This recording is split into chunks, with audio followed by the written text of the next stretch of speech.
Jangan lupa subscribe YouTube channel Metro TV News dan jangan lupa nyalakan notifikasinya.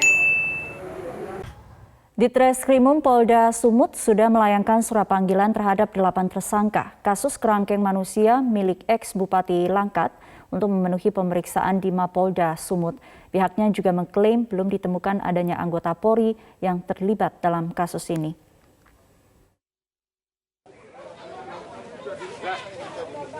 Polda Sumut sudah menetapkan 8 tersangka atas kasus kerangkeng manusia milik ex-Bupati Langkat.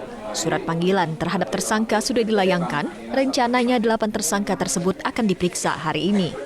Meskipun sudah ada 8 tersangka, namun para tersangka ini belum ditahan atas dasar kebijakan penyidik Ditreskrimum Polda Sumut.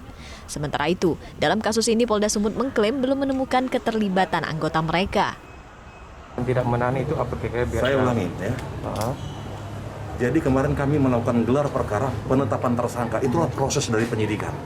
Setelah kami panggil sebagai tersangka, kami akan periksa dia sebagai tersangka, baru kami akan gelar untuk melakukan penahanan. Jadi 8 ini kemungkinan itu dari mana aja Pak? Apa bisa disebutkan itu dari rekan dari keluarganya Bupati?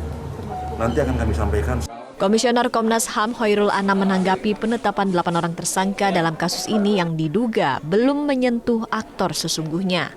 Kami, Komnas HAM, persoalan Langkat ini kami temukan beberapa hal yang penting. Yang pertama adalah soal konstruksi peristiwa. Jadi konstruksi peristiwa ini menentukan banyak hal. Salah satunya adalah soal pelaku. Nah, kategori pelaku di Komnas HAM itu tidak hanya soal pelaku lapangan, tapi juga ada pembina, ada pengurus dan sebagainya. Nah, kalau ditanyakan apakah 8 orang yang sudah ditetapkan sebagai tersangka itu mencerminkan semua temuan Komnas HAM, sepertinya belum. Nah, karena ada penjelasan bahwa ini akan diteruskan, kami akan tunggu penerusan ini dan semoga ini semakin cepat ya. Karena memang nggak mungkin dalam 10 tahun lebih gitu pelakunya hanya pelaku lapangan. Kasus kerangkeng manusia terbongkar setelah Bupati Langkat ditangkap KPK atas kasus suap di sejumlah proyek Kabupaten Langkat. Dalam investigasi, Komnas HAM dan Lembaga Perlindungan Saksi dan Korban menemukan adanya praktek perbudakan dan penyiksaan manusia. Tim Liputan Metro TV.